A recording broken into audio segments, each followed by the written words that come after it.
যাব। চ্যাপ্টার 3 তে শুরুতে আমরা শিখবো হচ্ছে তানউইন। হ্যাঁ, চ্যাপ্টার 3 টা একবার শুরুটা একবার দেখে নেই। দেখেন চ্যাপ্টার 3 তে শুরুতে আমরা তানউইন শিখবো, তারপরে সাদ্দা। তো তানউইনটাও সোজা, তানউইনটা একটু আগে যেটা বললাম ওই একই জিনিস। দেখেন সেটা হচ্ছে তানউইনটা হচ্ছে, তানউইন আমরা বাংলাদেশে আপনারা হয়তো কিছু একটা বলতেন, ডবল জবর, ডবল জের, ডবল পেশ, এরকম একটা নাম বলতেন। হ্যাঁ, দুই বাট জবর দুই জের দুই পেশকে তানবিন বলে।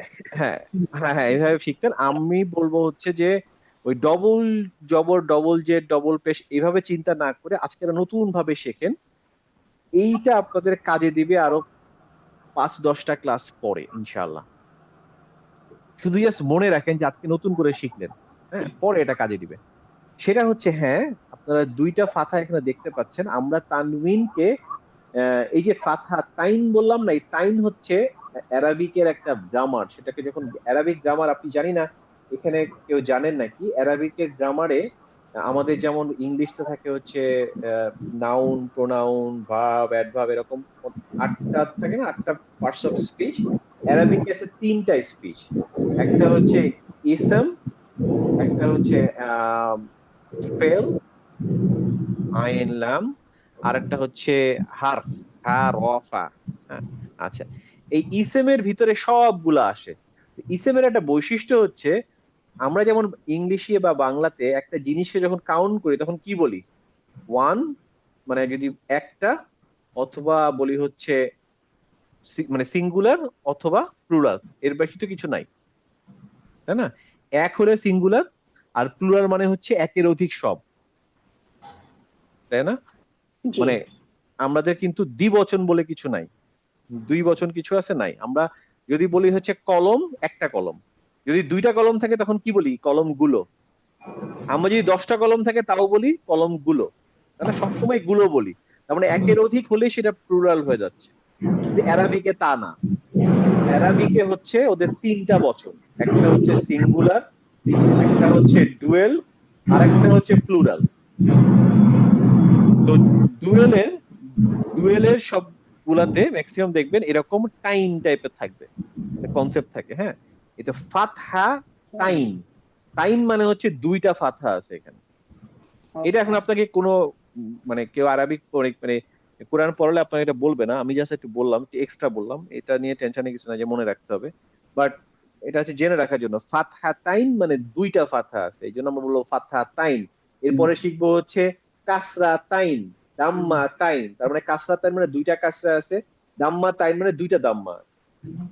এটা আমরা একদিন জানতাম, তাই না? দুই জবর, দুই জের, দুই পেশ। আচ্ছা, ওই পর্যন্ত ঠিক আছে।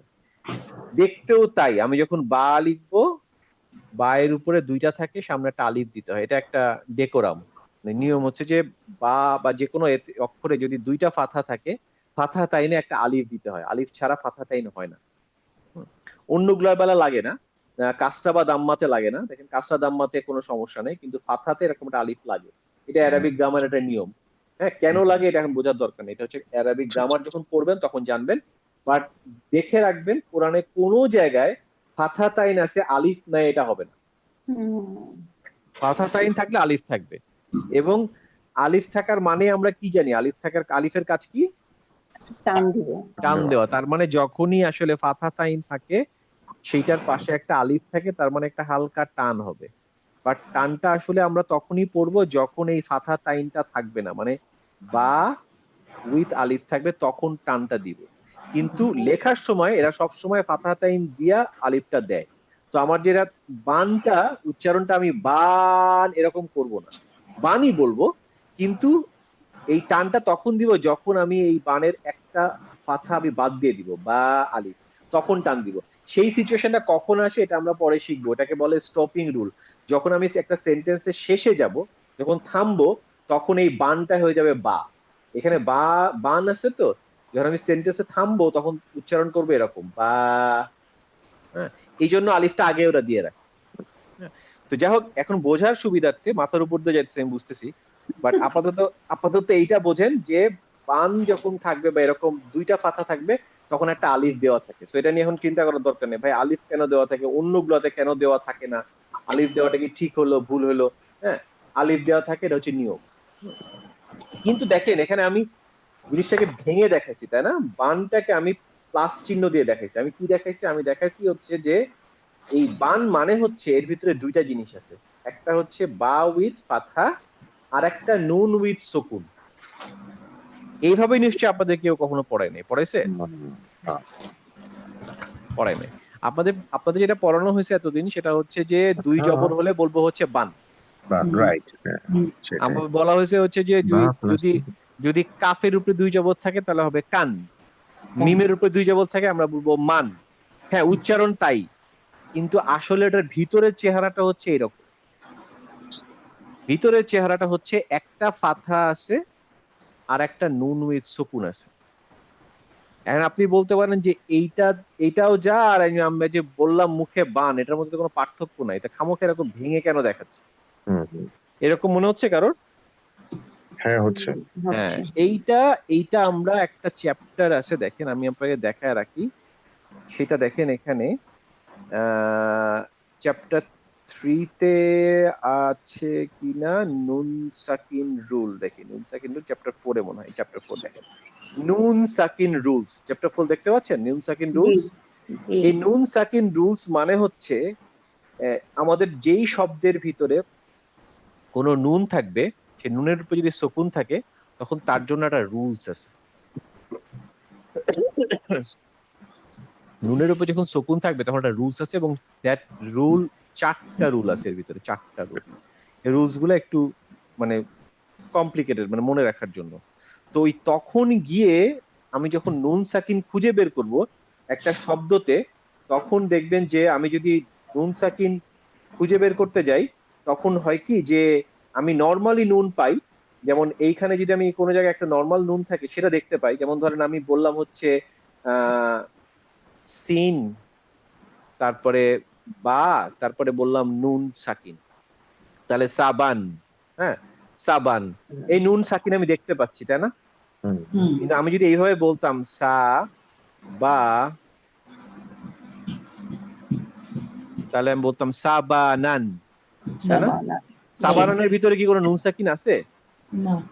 না। আছে, এই যে এইভাবে চিন্তা করলে আছে। তার মানে এই সাবা নান, এটা লাস্টে যেটা আছে, এটা চেহারাটা আসলে কি? না পাথা প্লাস না সুকুন। তার মানে এই সাবা নানের ভিতরে আসলে একটা সুকুন আছে। তার মানে ভাই ওই লাস্টের লেটারটা সবসময় দুইবার হবে আর কি, ওর সাথে একবার আরেকবার সুকুনের সাথে যুক্ত হবে। হ্যাঁ, মানে যেটার উপরে এরকম দাম্মাতাইন থাকবে বা তানমিন হুম। থাকবে, যেই অক্ষরটাতে তানমিন থাকবে সেখানে হবে। যেমন এই যে কোনোটার ভিতরে মাঝখানে নাই, মানে এক্সাম্পলের ভিতরে নাই। আচ্ছা, ধরেন এই যে এখানে আমাদান, হ্যাঁ আমাদান, এই আমাদান মানে হচ্ছে, আমাদানটা যদি আমি ভেঙে লিখি, সাপোজ আমি আমাদানটা ধরেন ভেঙে লিখলাম, আমি লিখলাম হচ্ছে হামজা মিম দা নান, আমাদান, ঠিক আছে? আচ্ছা, এটা যদি ভেঙে লিখি তখন লিখবো হচ্ছে হামজা ফাতা আ, মিম দা, আমাদা, আর না নুনের বেলা লিখবো না, নুনের উপরে সুকুন। তাহলে আমাদানান। আমি যদি এখানে এখানে যদি আমাদান হতো, ধরেন এখানে আমাদান আছে, আমাদান, আমি লিখবো হচ্ছে আমাদা আর নুনের উপরে সুকুন, আমাদান। যদিও দেখতে এরকম, বাট আসলে পড়বো হচ্ছে এইটা, দায়ের উপরে ফাথা, নুনের উপরে সুকুন, আচ্ছা তাহলে ভাই আমাদান। ওই যে নুনের মতো সাউন্ড হবে শেষে, মানে সব লেটার। হ্যাঁ হ্যাঁ, নুনের উপরে সুকুন হলে যে সাউন্ড হয় সেই সাউন্ড হবে। তার মানে যখনই আমি কোনো জায়গায় এরকম ফাথা তাইন দেখবো বা দাম্মা তাইন দেখবো বা কাসরা তাইন দেখবো, দুই জবর দুই জের দুই পেশ দেখবো, বুঝবো ওইটার ভিতরে একটা নুন উইথ নুন সুকুন আছে। অলরেডি আছে। হ্যাঁ, এইটা বোঝানোর জন্যই আমি আপনাদের এরকম করে ভেঙে দেখাইছি। আর নুনের বুঝেছেন? সাউন্ডটা কি এন কিংবা দন্তানের মতো নাকি একটু হ্যাঁ, অনিয়ন্ত্রণের মতো? আরে ওই আলোচনায় গেতে গেলেই ওই যে নুন সাকিন রুলসে আসতে হবে। মানে ঠিক আছে, নুন সাকিন রুলস আমরা শিখবো যখন, তখন আপনার এই প্রশ্নটা আমি উত্তরটা দিতে পারবো যে সব সময় নুনের উচ্চারণ নয়ের মতো হয় না, কখনো উচ্চারণ অনেশ্বরের মতো হয়। ঠিক আছে, ওই জন্যই নুন সাকিন রুলসটা জানতে হবে আমাদের, যে কখন কোন নুন সাকিনে উচ্চারণটা অনেকটা। কেমন হবে। হুম হুম। এই জন্য আমি যদি জানতে পারি যে এখানে একটা নুন সাকিন আছে, এখন আমরা জাস্ট জানতেছি যে এখানে একটা নুন সাকিন আছে, একদিন আপনারা জানতেন না, তাই না? আমি যদি এখানে আমি পড়তাম, বলতাম হচ্ছে হাতবান, হাতবান, আপনি কিন্তু জানতেন না যে এই বানের ভিতরে একটা নুন সাকিন আছে, জানতেন? না। আপনি জানতেন হচ্ছে হাতাবান বা বায়ের উপরে তানবিন আছে, দ্যাটস ইট। কিন্তু এটা আছে বান, তখন আমার ওইভাবে পড়তে হবে, কিন্তু হ্যাঁ, তার মানে বান মানে হচ্ছে বা এন্ড নুন সাকিন। এই নুন সাকিনটা আমরা পরে জানবো, যে এই যে জানলাম নুন সাকিন, এই নুন সাকিনের উচ্চারণটা কি হবে। যেমন হাতা বান হতে পারে, হাতা বা এরকমও হতে পারে, হ্যাঁ, আবার হাতা বা হতে পারে, মানে অনেক কিছু হতে পারে। তো কোনটা হবে সেইটা আমরা যখন নুন সাকিন রুলস শিখবো, দেরি আছে এখন থেকে বেশ কিছুদিন পরে, তখন কাজে লাগবে। বাট আপাতত আমরা শিখতেছি, কারণটা কি? কারণ হচ্ছে যে আমাদের এই এখন তানবিনের সাথে এটা জেনে নিতে হবে। হ্যাঁ, যাই হোক, এই একই জিনিস এর পরেরটাও হচ্ছে কাসরা তাইন, মানে দুই কাসরা, বি থাকলে বিন হবে। হ্যাঁ, আপনি যদি এখানে পড়েন বু, বু এর উপরে দুইটা আছে, তবে বুন। কিন্তু মনে রাখবেন চেহারাটা যে এরকমই হোক, আসলে কি আছে, বু একটা হারাকা দেওয়া, আর একটা হচ্ছে নুন উৎসব। বুন বুন, বুন বান বিন। হ্যাঁ, বুন বান বিন আচ্ছা, তাহলে আমরা এখানে জাস্ট আমরা বাম দিকের উচ্চারণটা একবার পড়ে ফেলি, ধামাধাম, কঠিন কিছু না। হ্যাঁ, বালাদান। বালাদান। আমি কিন্তু দানে টান দিচ্ছি না, যদিও আলিফ আছে, ঠিক জি। আছে? এটাতে কনফিউশন হয়ে যায়, বালাদান এরকম না, মানে আসলে বালাদান। টান হবে না তো, মানে এখন টান হবে না, বাট এই আলিফটা দেওয়া আছে, কেন দেওয়া আছে এটা আমরা যখন কোনো কোনো স্টপিং ক্ষেত্রে রুল হবে। শিখবো, কোনো কোনো ক্ষেত্রে না হবে, তখনই হবে যখন আমি এই বালা দানটা বালা দা পড়বো। হয়ে যাবে। হ্যাঁ, স্টপিং। এটা কখন পড়বো সেটা আমরা স্টপিং রুলস যখন শিখবো তখন, কারণ আমরা যখন থামবো তখন বালা দান না বলে বলবো বালা দা। আচ্ছা। এটা হচ্ছে স্টপিং রুলস এর নিয়ম। দেখবেন যে আপনি যদি সূরা যদি শুনতে যান, দেখবেন ওনারা লেখা আছে হয়তো আহাদুন, কিন্তু সে বললো আহাদ। হ্যাঁ, এটা কারণটা কি? কারণ হচ্ছে স্টপিং রুলস আছে, যে স্টপিং রুলস যখন তুমি থেমে যাবা, তখন শব্দের অক্ষরের শেষে যদি এইটা থাকে তাহলে এইটা দিয়ে থামবা, হ্যাঁ, যদি এইটা না থাকে তাহলে অমুক ভাবে থামবা। এই যে বিভিন্ন রুলস আছে, ওই রুলস অনুযায়ী থামতে হয়। আমরা লেখা দেখে দেখে হুট করে থেমে গেলে হবে না। হ্যাঁ, আমি আমি এখানে আমাদান পড়তেছি, কিন্তু যদি আমি শব্দের শেষে হতো, আমি যদি পড়তে পড়তে থেমে যেতাম, তখন বলতাম আমাদা, তখন আমি টান দিতাম। কারণ তখন আমি যেহেতু দান বলি নাই, শুধু দা বলছি, দা বলার সাথে সাথে আলিফ থাকার কারণে আমার মা দাসলি টান হয়ে যাবে, আমাদা। কিন্তু দান বললে টান দিব না, আমাদান। আচ্ছা। ঠিক আছে, তাহলে আমরা পড়ে ফেলি। হ্যাঁ, বালাদান, বালাদান। হাতাবান, হাতবান। গদাকন, গদাকন। রসাদান, রসাদান। সাআদান, সাআদান। আদাদান, আদাদান। আমাদান, আমাদান। লিবাদান, লিবাদান। তবাকন, তাবাকন। শুহুবান, শুহুবান। হারাবান, হারাবান। শাতাতন। শাতাতন। আসি পরেরটাতে, এখানে হচ্ছে কাসরাতাইন, লাহাবিন, লাহাবিন। মাসাদিন, মাসাদিন। আমাদিন, আমাদিন। তবাকিন, তাবাকিন। নুসুবিন, নুসুবিন। আজালিন, আজালিন। রাকারিন, যাকারিন।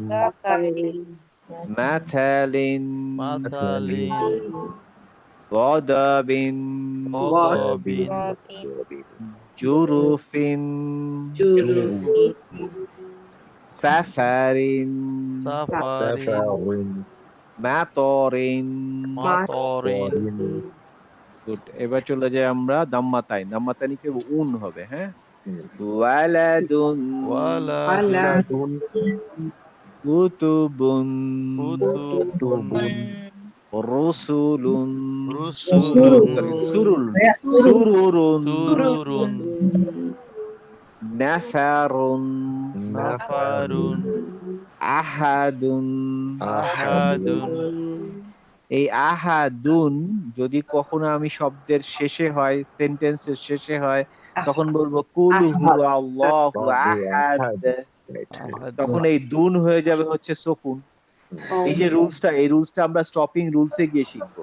আপাতত আমরা আপনার যেটুকু শিখছেন সেটুকু অনুযায়ী আপনারা যখন কোরআন পড়বেন, এই যে নেক্সট 2 উইকস ইনশাল্লাহ, 2 to 3 উইকস, তখন আপনাদের ওই রুলসটা যেহেতু জানেন না, ডোন্ট ওয়ারি, আপনি যা দেখতে পাচ্ছেন তাই পড়বেন। আচ্ছা যখন আপনি রুলসটা শিখে যাবেন তখন আপনারা ওইটা ইমপ্লিমেন্ট করবেন।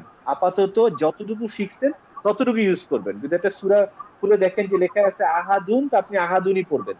ডোন্ট ওয়ারি যে এটা কেন আহাদুন হলো। হ্যাঁ, যেমন ধরেন আপনি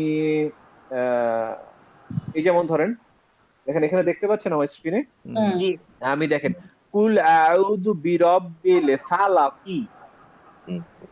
ফালাক তো নাই, আমরা কিন্তু ফালাক বলি, তাই না? আমরা তো ফালাক বলি না, কিন্তু এখানে কি লেখা আছে? ফালাকি।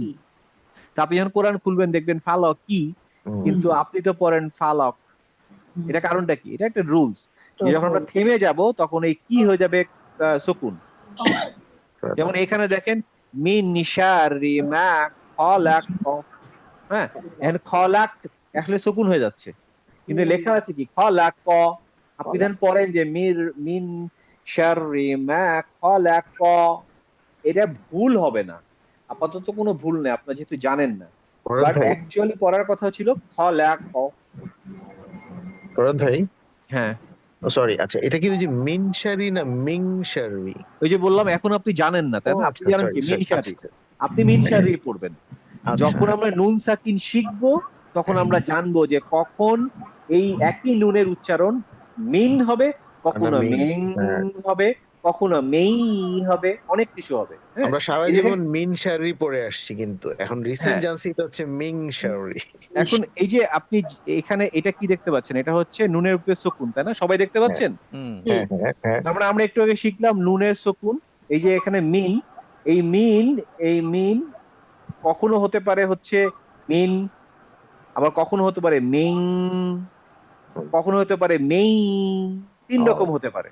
মানে একটা হতে পারে হচ্ছে মিন, মিন, আর একটা হতে পারে হচ্ছে মি অনিশ্বর, সরি, অনস্বর, হ্যাঁ, মি অনিশ্বর অনস্বর। টাইপের মিং। আর একটা এটা হতে পারে হচ্ছে আহ মি, মি, এরকম হতে পারে মি। অশ্বই, হ্যাঁ। হ্যাঁ, তার মানে মিন, মিং, মি, মিং, 3 রকমের হতে পারে। জি। হ্যাঁ, এই 3 রকমের কখন হবে কি হবে এটা আমরা যখন নুন সাকিন রুলস গুলা শিখবো তখন জানবো। আপাতত আপনাদের এটা নিয়ে চিন্তা করার দরকার নেই। কিন্তু আমরা তখন জানবো, কিন্তু এই ছোড়াটা তো আমরা ইউজ করি। এখন একটু বলে দেন এখানে কি হবে। এখানে হবে এটা অনেকটা অনেশ্বরের মতো উচ্চারণ হবে। আচ্ছা মিং শাররি মা খলাক, এরকম হবে। মিং, অনেশ্বরের মতো উচ্চারণ হবে অনেকটা। হ্যাঁ, পুরাপুরি মিন হবে না।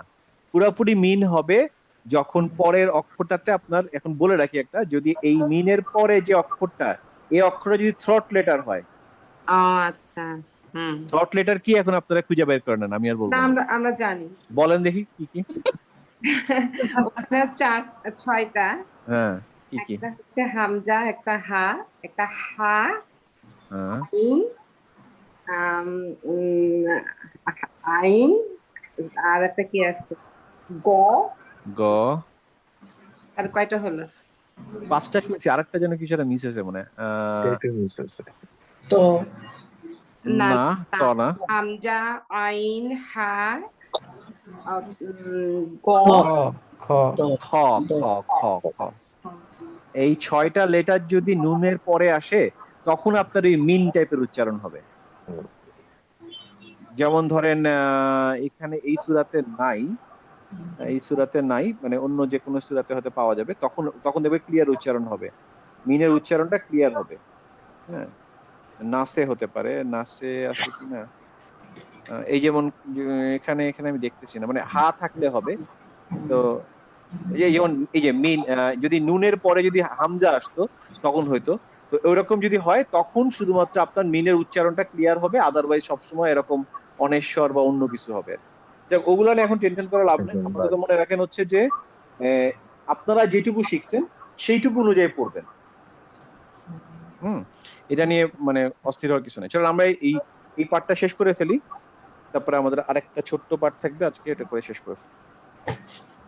আচ্ছা, ওয়ালাদুন, ওয়ালাদুন কুতুবুন, কুতুবুন সুরুরুন, সুরুরুন নাফারুন, নাফারুন আহাদুন, আহাদুন বাশারুন, বাশারুন হুশুবুন, খুশুবুন নাসবুন, নাসাবুন মারাদুন, মারাদুন লাইবুন, বুন মালাকুন, মালাকুন কতারুন। কতারুন কতারুন। আমরা অনেক কিছু শিখে ফেলছি আজকে, চলুন রিক্যাপ করি। আরেকটা টপিক শিখবো, তার আগে রিক্যাপ করি। দেখি কে আমার রিক্যাপ করতে পারে, র্যান্ডম, ঠিক আছে? দেখি